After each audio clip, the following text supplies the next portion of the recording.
What's up guys, in this video I will show you how to find a LinkedIn user from contact list.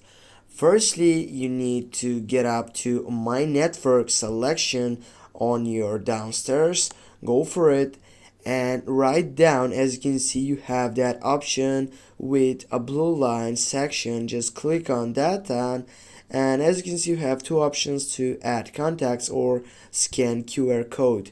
Go for the first selection, which is add contacts. Go for it and then go for import contacts. Now you need to go for allow, and here it's gonna get up all the sections or all the users from my contact list.